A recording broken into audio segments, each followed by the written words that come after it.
बिस्मिल्लाहिर्रहमानिर्रहीम। कोई लम्हा गुलाब हो, जो लिखा है निगहत अब्दुल्ला ने और किस्त नंबर 31 के साथ आपकी खिदमत में हाजिर हैं।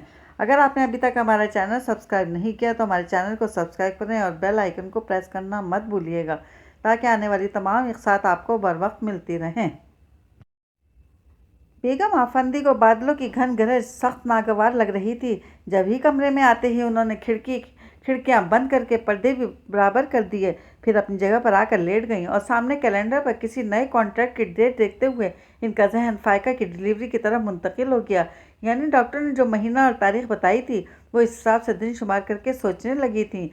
अभी 1 महीना है, फिर मेरी आगोश में शहरी होगा, मैं फिर से माँ बन जाऊंगी, शहरी की माँ। फिर वही दिन लौट आएंगे, मैं शहरी को फिर से परवान चढ़ाऊंगी। जब वो मेरी उंगली थाम कर चलना सीखेगा तो लोग हैरान होकर पूछेंगे ये कौन है, और मैं कहूँगी शहरी, मेरा शहरी लौट आया है। मैं अकेली हो गई थी, इसलिए वो मेरे पास वापस आ गया है। मां फ़ोन की बेल ने इनके सोचों को मुंतशिर कर दिया। उन्होंने गुस्से और नागवारी से रिसीवर उठाया था। हेलो, अस्सलामु अलैकुम। दूसरी तरफ इसफंदियार था, जिनकी आवाज़ को फ़ौरन पहचानते ही इनका तनफ़्फ़ुर अरूज पर पहुंच गया, लेकिन कमाल ज़ब्त से गुस्सा दबाकर बिल्कुल अनजान बन गई। वालेकुम अस्सलाम। मैं शहरियार की जवां मरगी पर जिस सदमे से दो चार हूँ, उन लफ्ज़ों में बयान नहीं कर सकता। बहुत दुख हुआ है अपने बाप से ज़्यादा शायद इनके मरने का सुनकर। मैं इतना नहीं रोया था जितना शहरी के लिए रोया हूँ। इसफंदियार शहरियार की ताज़ियत के साथ जिस तरह इनके साथ अपनी वाबस्तगी जाहिर कर रहे थे, जिससे वो बजाय कुछ अच्छा सोचने के ठिठक कर जहर खन से बोली, तुम्हारा क्या लगता था वो? भाई था मेरा, छोटा भाई। इसफंदियार को गालिबन इस वक्त इनकी तरफ से ऐसे की तवक्का नहीं थी।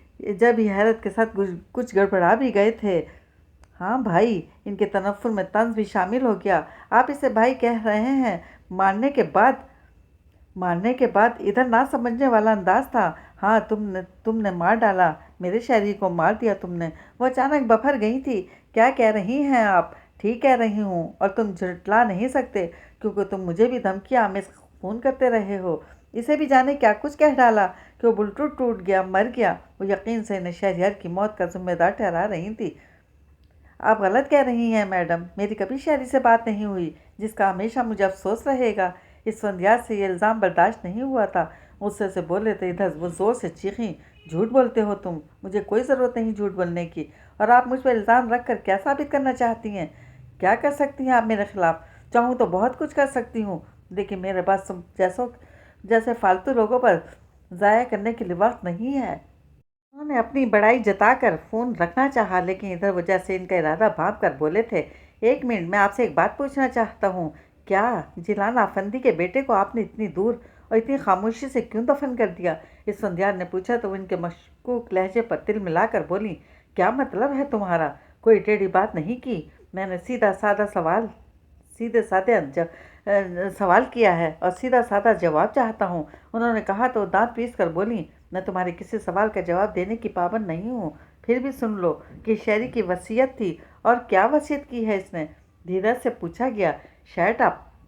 Relax madam, relax. आप शायद नहीं जानती, लेकिन मैं जानता हूँ कि शहरी आफंदी हाउस अपनी मिसेस के नाम करना चाहता था। इस संध्यार ने कहा तो एक लहजे को ठिठक कर बोली, बकवास करते हो तुम।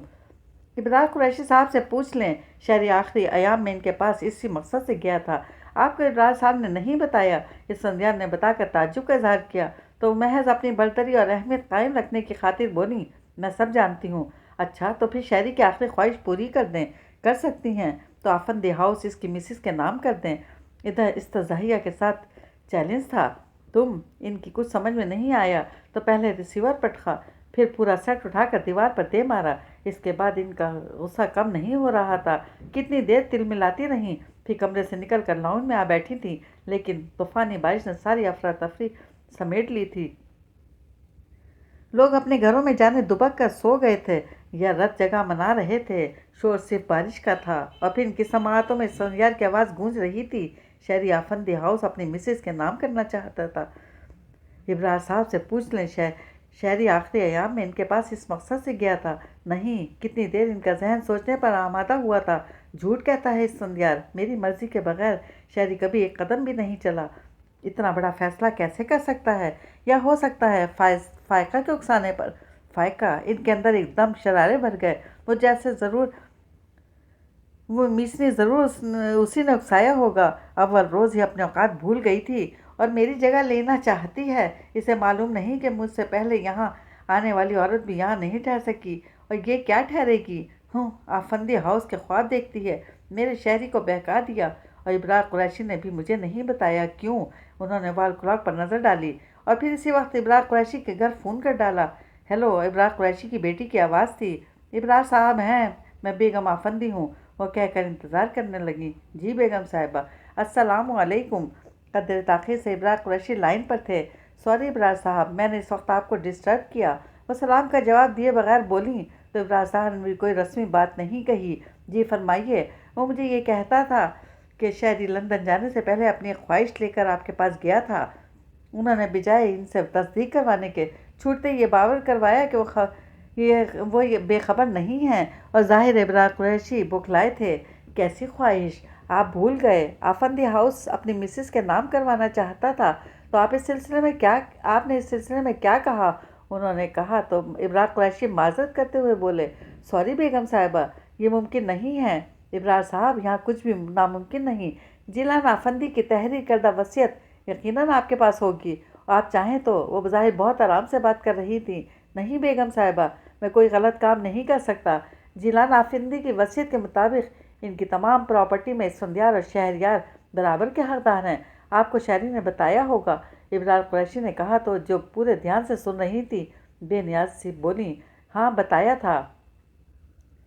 फिर आप बताएं, मैं क्या कर सकता हूँ। इब्रार कुरैशी ने एक तरह से माजूरी जाहिर की। आप इसफंदियार से बात करें, आपका राब्ता तो है इसके साथ, इससे पूछें वो आफंदी हाउस से दस्तबरदारी की क्या कीमत लेगा।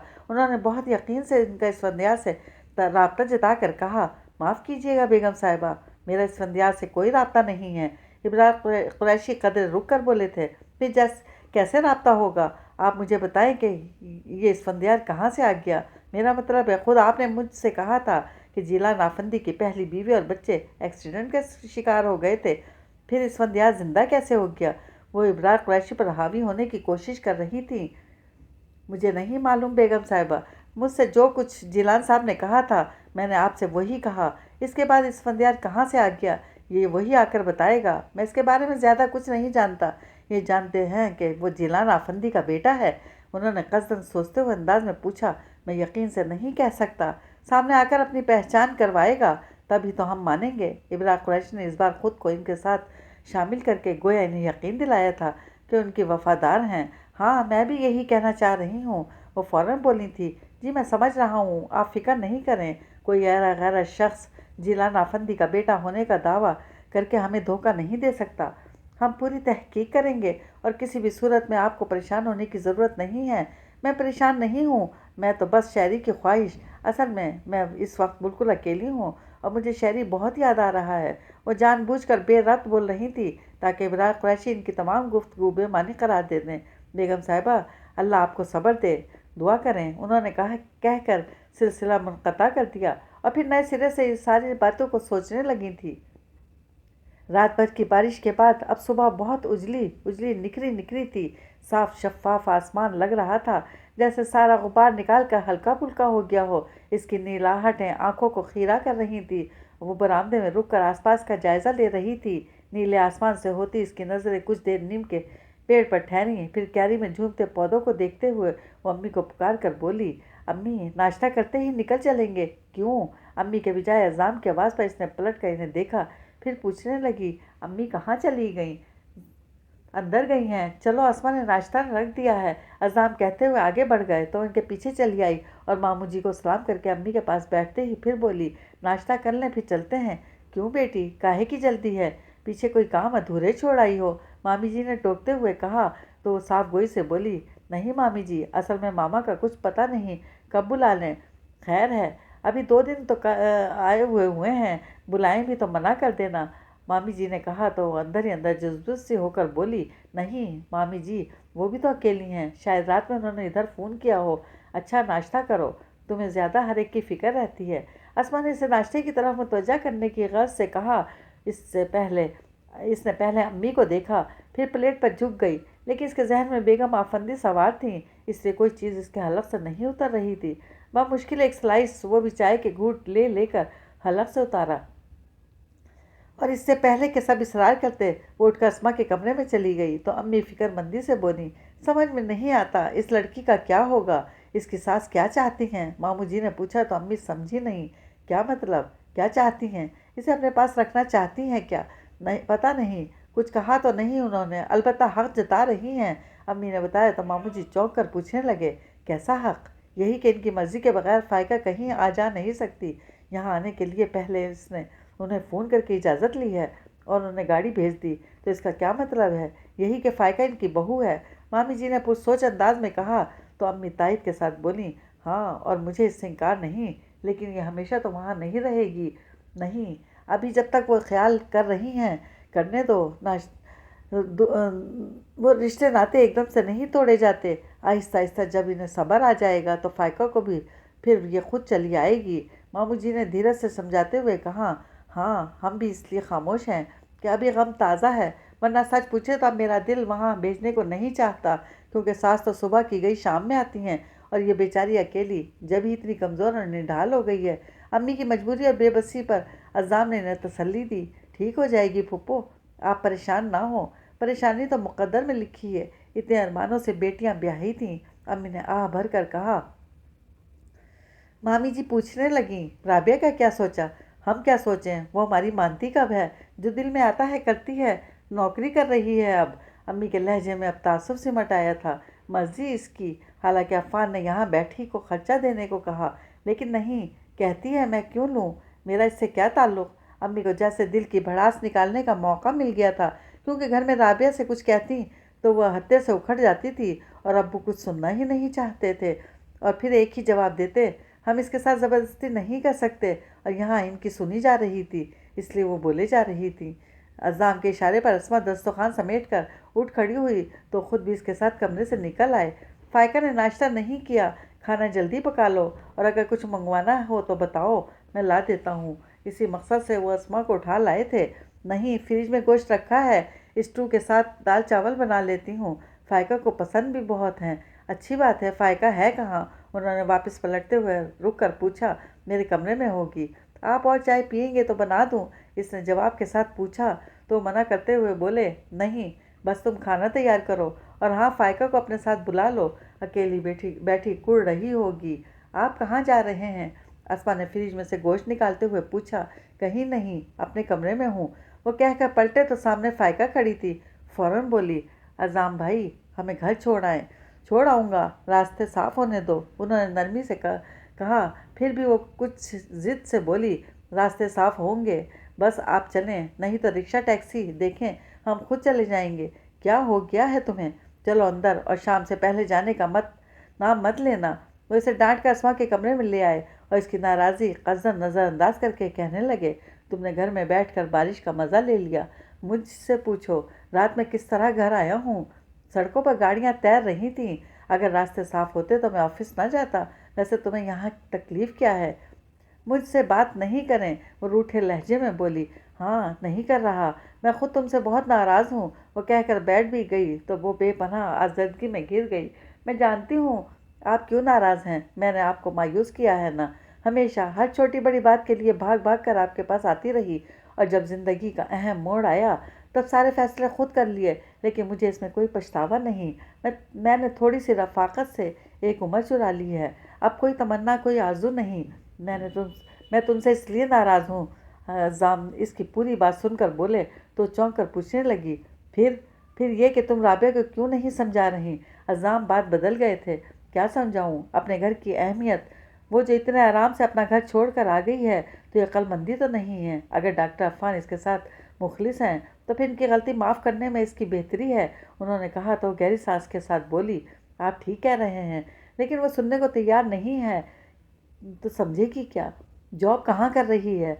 पता नहीं, किसी एडवर्टाइजिंग एजेंसी का नाम ले रही थी। मैंने ठीक से सुना नहीं, इसने बताया तो अज़ाम अफसोस से कहने लगे, बहुत गलत कर रही है।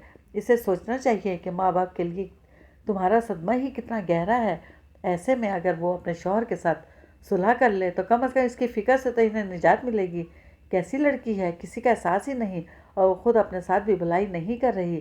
ان کی باتوں کے جواب میں کچھ نہیں کہہ سکی تو قدر رک کر بولی، برا نہیں مانیے گا الزام بھائی، اگر آپ اس کے ساتھ شادی کر لیتے تو برا احمقانہ باتیں مت کرو، انہوں نے ٹوک دیا تو ان کا سرخ چہرہ دیکھ کر خائف سی ہو گئی، لیکن پھر پوچھنے سے باز نہیں آئی۔ آپ نے انکار کیوں کیا تھا؟ کیونکہ میں جانتا تھا کہ وہ میرے ساتھ خوش نہیں رہ سکتی، اور تم بھی اچھی طرح جانتی ہو کہ اس نے ہمیشہ مجھ پر اور میرے گھر پر تنقید کی ہے۔ وہ یہاں کے ماحول میں کبھی نہیں ڈل سکتی، اور میرے لیے اس کے ساتھ چلنا اس سے زیادہ مشکل تھا۔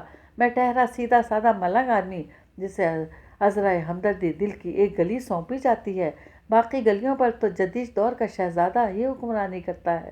وہ بولتے ہوئے اٹھ کھڑے ہوئے تھے، جب ہی اپنی بات ختم کرتے ہی کمرے سے نکل گئے تو وہ حیرت سے ان کے پیچھے دیکھتی رہ گئی۔